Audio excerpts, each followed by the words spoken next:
Very good morning dear student. BSc second year में अपना जो नेक्स्ट टॉपिक है वो है नाइट्रो एरीन्स के बारे में। उससे पहले हमने पढ़ा है नाइट्रो एल्केन्स मतलब एलिफेटिक नाइट्रो कंपाउंड्स, उसकी हमने केमिकल रिएक्शन पढ़ी, मेथड ऑफ प्रिपरेशन पढ़ा। आज हम स्टार्ट करेंगे नाइट्रो एरीन्स जिसे हम कहते हैं एरोमेटिक नाइट्रो कंपाउंड्स। अतः एरोमेटिक का मतलब है जिसके अंदर बेंजीन की रिंग होगी और बेंजीन की रिंग के ऊपर नाइट्रो ग्रुप अटैच होता है, तो ऐसे ऑर्गेनिक कंपाउंड क्या कहलाते हैं? नाइट्रो एरीन्स कहलाते हैं। तो हमारा टॉपिक है नाइट्रो एरीन्स, नाइट्रो एरीन्स या नाइट्रो एरीन, जिसके अंदर क्या होगा? बेंजीन की रिंग होगी और बेंजीन की रिंग के ऊपर डायरेक्टली अटैच होगा नाइट्रो ग्रुप, उसे हम कहते हैं नाइट्रो एरीन। जैसे हम कहते हैं नाइट्रो एल्केन, वैसे ही नाम है नाइट्रो एरीन, तो इन्हें हम कहते हैं नाइट्रो एरीन। कैसे कंपाउंड है ये नाइट्रो के एरोमेटिक कंपाउंड्स होते हैं। ठीक है, ये एरोमेटिक कंपाउंड्स होंगे। देखो बहुत तरह के एग्जाम्पल इसके हो सकते हैं, आपको एक ही चीज़ याद रखनी है, उसके ऊपर NO2 ग्रुप लगा हुआ होगा। उसके अलावा अगर प्रतिस्थापी या सब्स्टिट्यूएंट भी जुड़े हुए हैं तो हम उसको उसकी स्थिति या पोजीशन के आधार पर नाम देते हैं। जैसे मान लो देखो यहाँ पे क्लोरीन जुड़ा हुआ है, तो ये भी है क्या है? ये भी नाइट्रो कंपाउंड ही है, लेकिन इसके ऊपर प्रतिस्थापी जुड़ा हुआ है, तो नाम कैसे देंगे? तो नाइट्रो के सापेक्ष इसकी ऑर्था पोजीशन है, ये मेटा ये पैरा, तो हम इसे कहते हैं ऑर्थोक्लोरो नाइट्रो बेंजीन। क्या कहेंगे? ऑर्थोक्लोरो नाइट्रो बेंजीन। इसी तरह से अगर डाई नाइट्रो कंपाउंड हो जैसे NO2 और ये दूसरा NO2, तो इसे हम क्या कहेंगे? मेटा भी लगा हुआ है नाइट्रो, तो मेटा नाइट्रो बेंजीन ऐसे नहीं कह सकते क्योंकि दोनों नाइट्रो ग्रुप क्या है? एक ही जैसे हैं, तो हम उसे कहेंगे मेटा डाई नाइट्रो बेंजीन, क्योंकि दोनों ही क्या है? नाइट्रो समूही होते हैं। इसके अलावा जैसे अगर नाइट्रो ग्रुप पे हायर प्रायोरिटी वाले ग्रुप हो जैसे carboxylic acid group, aldehyde group, ester group, sulphonic group, ये क्या होते हैं? ये हमेशा हायर प्रायोरिटी वाले होते हैं। और जब इनका नामकरण या नॉमेनक्लेचर करते हैं तो हमें ये चीज़ ध्यान रखनी है कि हायर प्रायोरिटी वाला ग्रुप होने पर ये जो नाइट्रो ग्रुप होगा ये कैसा व्यवहार करता है? एक सब्स्टिट्यूएंट या प्रतिस्थापी की भांति व्यवहार करेगा। जैसे कि जब हमने फिनॉल पढ़ा था तो उसमें भी मैंने बताया था कि जब फिनॉल का नामकरण करेंगे तो जो भी ग्रुप जहाँ जुड़ा हुआ होता है उसका प्रतिस्थापी का पहले नाम लिखेंगे फिर फिनॉल लिखेंगे। लेकिन अगर हायर प्रायोरिटी वाला ग्रुप होगा तो उस कंडीशन में फिनॉल का OH समूह एक प्रतिस्थापी की तरह कार्य करेगा और प्रतिस्थापी का नाम हम पहले लिखते हैं। तो इसी तरह से अब ये मेन ग्रुप हो गया तो उसके सापेक्ष ये इसकी ऑर्था पोजीशन हो जाएगी, ये मेटा और ये पैरा, तो इसका नाम क्या होगा? इसका नाम होगा ऑर्था नाइट्रो बेंजीन या benzoic acid, ortho nitro benzoic acid या ortho nitro benzene carboxylic acid, ऐसे भी इसको कह सकते हैं, लेकिन सही नाम क्या होगा? Ortho nitro benzoic acid. इसी तरह से देखो जैसे और एग्जाम्पल, ये नाइट्रो ग्रुप हैं, यहाँ पे लगा हुआ है सल्फोनिक एसिड ग्रुप, तो मैं नाम क्या दूंगी? इसको हम नाम देंगे इसके सापेक्ष ये ऑर्था पर हैं तो ऑर्था नाइट्रो बेंजीन सल्फोनिक एसिड। ठीक है, इस तरह से इसको नाम देना है। और अगर कम प्रायिकता वाले ही समूह हैं तो देखो ये सारे हमने पढ़े जो लो प्रायोरिटी वाले हैं, लेकिन हायर प्रायोरिटी वाला होता है तब higher priority as a main functional group का काम करेगा और नाइट्रो ग्रुप प्रतिस्थापी का कार्य करेगा। ठीक है, अब जैसे एक और एग्जांपल लूँ, ये मैंने यहाँ पे हाइड्रोक्सी ग्रुप जोड़ दिया।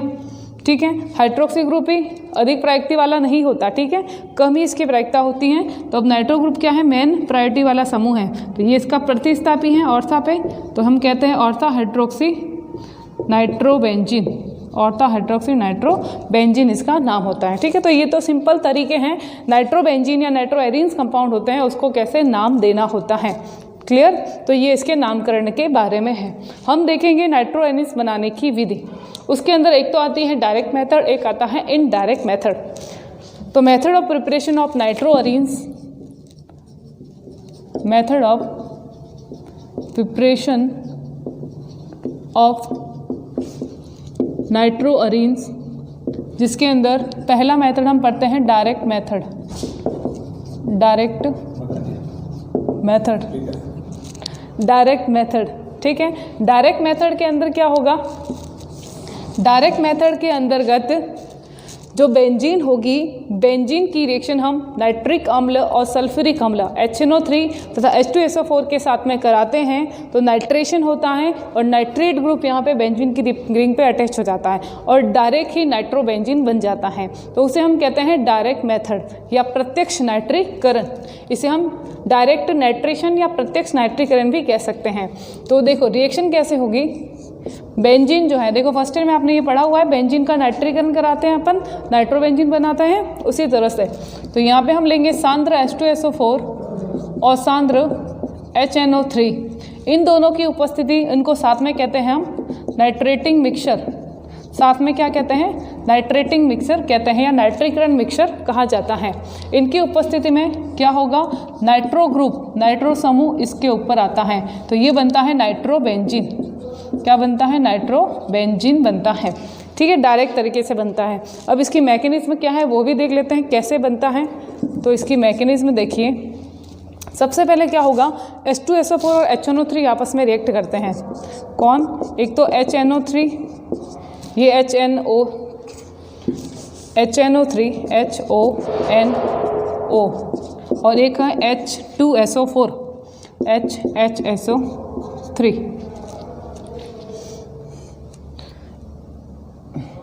SO3, इसको मैं ऐसे लिख रही हूँ SO3OH ताकि आपको समझने में आसानी रहेगी।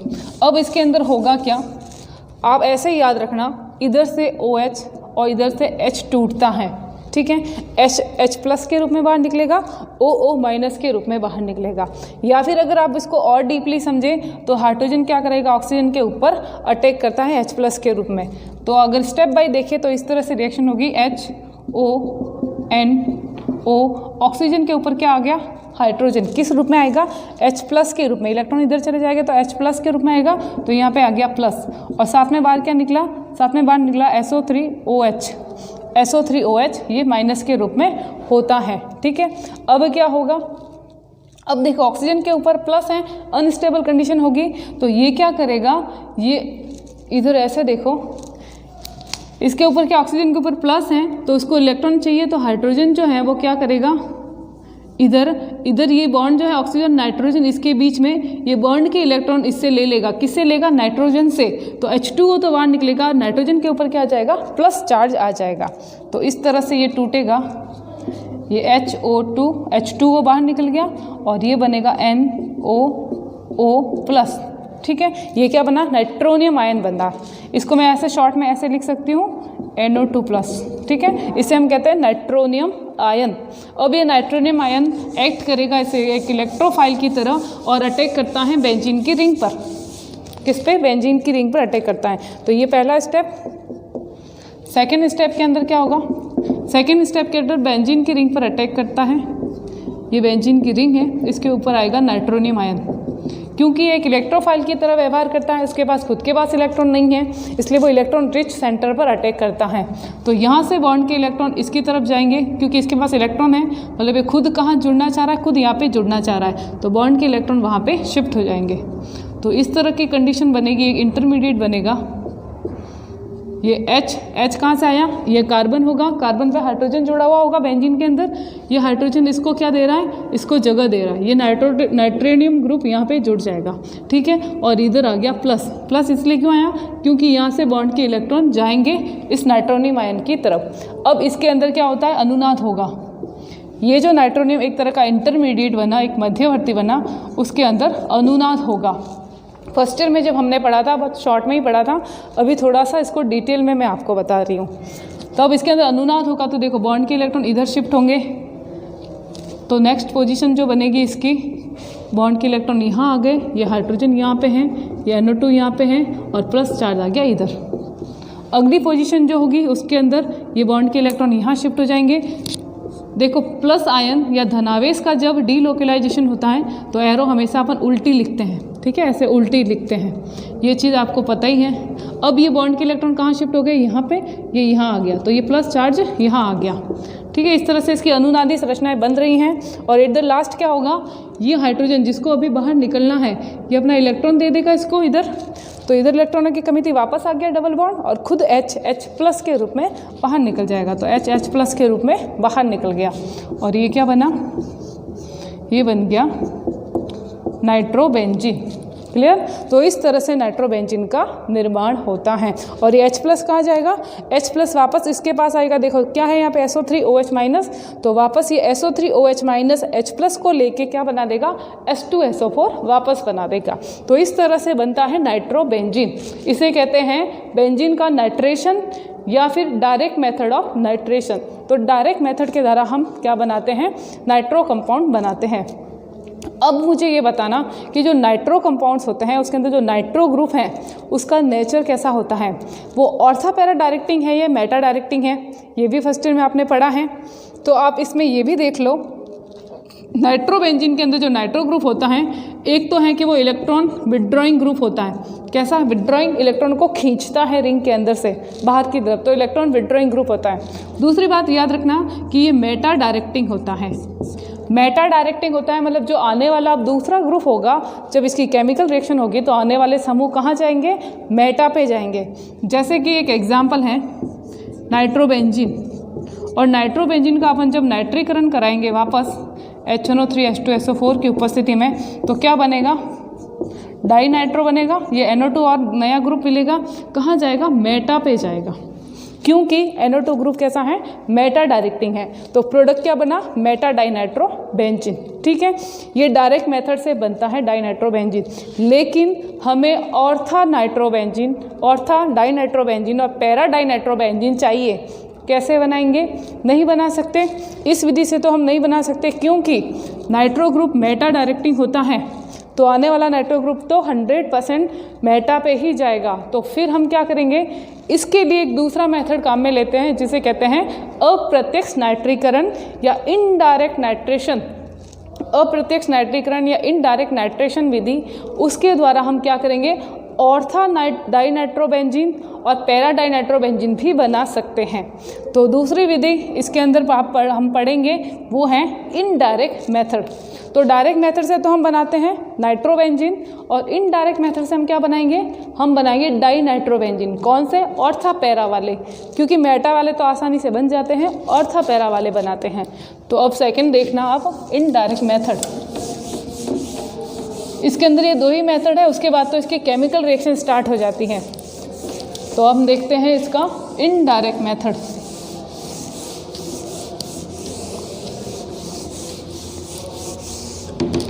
अप्रत्यक्ष विधि या इनडायरेक्ट नाइट्रेशन। इसके अंदर क्या होगा, इसके अंदर सबसे पहले देखो, ये जो नाइट्रोबेंजीन है, नाइट्रोबेंजीन का अगर मैं नाइट्रीकरण डायरेक्ट करवाती हूँ तो मुझे पता है कि मेटा डाइनाइट्रोबेंजीन बनेगा, ऑर्था पैरा उत्पाद नहीं बनेंगे। तो हमें तो ऑर्था पैरा प्रोडक्ट बनाने हैं, तो हम क्या करते हैं, अप्रत्यक्ष या इनडायरेक्ट वे से बनाते हैं। इनडायरेक्ट वे क्या होता है, इनडायरेक्ट वे के अंदर क्या किया जाएगा, सबसे पहले रिडक्शन या अपचयन किया जाएगा। किसका, इस NO2 समूह का। NO2 समूह का अम्लीय माध्यम में 3 धातु उत्प्रेरक की उपस्थिति में जब रिडक्शन कराएंगे, जब हम रिडक्शन रिएक्शन पढ़ेंगे उसमें भी आएगा, तो हमेशा इनकी उपस्थिति में NO2 ग्रुप हमेशा एमीन ग्रुप में कन्वर्ट हो जाता है। तो किस में हो गया इसका अपचयन, ये हमने रिडक्शन कराया तो ये अपचयन हो गया NH2 ग्रुप के अंदर, एमीन ग्रुप के अंदर ये बदल गया। ठीक है, अब क्या करेंगे, ये एमीन ग्रुप के अंदर बदल गया, इसकी रिएक्शन कराएंगे एसिटिल क्लोराइड के साथ में, CH3COCl, एसिल क्लोराइड या एसिटिल क्लोराइड। तो ये एसिल हैलाइड के साथ में इसकी रिएक्शन कराएंगे। कैसे होगी, इधर से Cl और इधर से H बाहर निकलेगा, तो क्या निकलेगा, HCl बाहर निकलेगा, बाकी एज इट इज़ यहाँ पे जुड़ेगा। तो ये बाकी एज इट इज़ हमने यहाँ पे जोड़ दिया, क्या है, NH, उसके बाद में COCH3 और HCl बाहर निकला। ये क्या बना, ये कहलाता है एसिटिनेलॉइड्स, इसे कहते हैं एसिटिनेलॉइड। एसिटिनेलॉइड्स इसको कहा जाता है, या पैरा एसिटामाइड भी इसको कह सकते हैं। एसिटिनेलॉइड या इसको कह सकते हैं एसिटेमाइड। ठीक है, एसिटामाइड भी इसको कह सकते हैं। अब ये जो एसिटामाइड बना, एसिटामाइड ये जो ग्रुप हैं ये ऑर्था पैरा डायरेक्टिंग होता है। इसका मतलब अब अगर नाइट्रेशन कराएं तो आने वाला ग्रुप ऑर्था या पैरा पे जाएगा, तो हम इसका नाइट्रेशन करवाते हैं। हम क्या कराएंगे, अब इसका नाइट्रेशन कराएंगे H2SO4 और HNO3 की उपस्थिति में। सांद्र या कॉन्सेंट्रेट H2SO4 HNO3 लेते हैं। तो देखो हम जब भी नाइट्रेशन या रिएक्शन कराएंगे तो ऑर्था पैरा डायरेक्टिंग है, तो एक ऑर्था भी देगा एक पैरा भी देगा, तो दो प्रकार के उत्पाद बनेंगे। ये बना आपका NHCO CH3 और NO2 ग्रुप आ गया ऑर्था पे। इसी तरह से एक पैरा भी तो बनेगा, ये है NHCO CH3 और ये ग्रुप आ गया पैरा पे। तो एक पैरा बन गया, एक ऑर्था बन गया, ठीक है। लेकिन नाइट्रो तो नहीं बना है ना, अभी तक नाइट्रो कंपाउंड नहीं बना है। अब हमें क्या करना है, अब हमें करना है इसका जल अपघटन। देखो अब मैं रिएक्शन को दो डायरेक्शन में ले रही हूँ, क्योंकि मैं पैरा की भी बात करती हूँ, इधर मैं ऑर्था की बात कर रही हूँ। ये तो है ऑर्था और ये है पैरा। दोनों रिएक्शन सेम ही, अलग अलग डायरेक्शन में अपन चला सकते हैं। मैं एक साथ लिख रही हूँ, आपको अलग अलग करके लिखनी है, ठीक है। मैं कंबाइन लिख रही हूँ। अब हम क्या करेंगे, जल अपघटन कराएंगे, हाइड्रोलाइसिस कराएंगे, तो इस तरह से टूटेगा HOH। तो देखो CH3COOH एसिड ग्रुप बाहर निकल गया और NH2 ग्रुप यहाँ पे बन जाएगा। तो बाहर क्या निकलेगा, CH3CO और OH, ठीक है। और बचा क्या, बचा NH2 एमीन बना।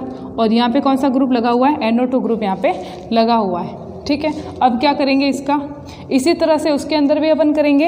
ये मैं आपको करके दे रही रिएक्शन, ये आपको चाहो तो सेल्फ इसको कर सकते हो।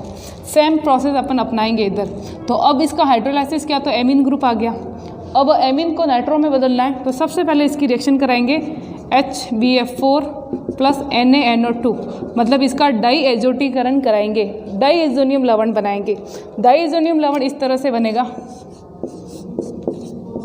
ये जो है NH, इसके अंदर क्या होगा, ये NH जो है उसके साथ में ये जब रिएक्शन करेगा, ये पूरा ग्रुप इस पूरे ग्रुप के साथ में रिएक्शन करता है और डाईएजोनियम सॉल्ट बनाता है। इस तरह से होता है डाईएजोनियम सॉल्ट। एक तो होता है N2, एक होता है BF4, ये प्लस भाग होता है और ये माइनस भाग होता है, ठीक है। तो इस प्रकार से ये एक सॉल्ट बनेगा। ये BF4 यहाँ से आया और नाइट्रोजन यहाँ वाला, ये इसका वाला नाइट्रोजन होता है, ठीक है। और एक नाइट्रोजन ये NaNO2 का होता है, यहाँ से भी आएगा। तो ये बना इसका कौन सा सॉल्ट, डाईएजोनियम सॉल्ट बना। अब डाईएजोनियम सॉल्ट जो है इसकी रिएक्शन अपन कराते हैं NaNO2 के साथ।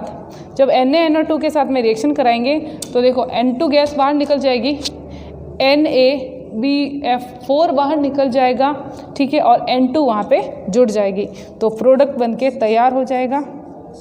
देखो ये तो है N2O और ये भी है N2O, सॉरी NO2 और NO2, ठीक है। तो ये क्या बना, ऑर्था डाई नाइट्रो बेंजीन बन गया। अप्रत्यक्ष विधि या इनडायरेक्ट मेथड से, डायरेक्ट नहीं बना सकते थे, ये डायरेक्ट तो अपन बना ही नहीं सकते थे, इसलिए हमने क्या किया, इनडायरेक्ट तरीके से इसको बनाया, तो ये ऑर्था प्रोडक्ट बन गया।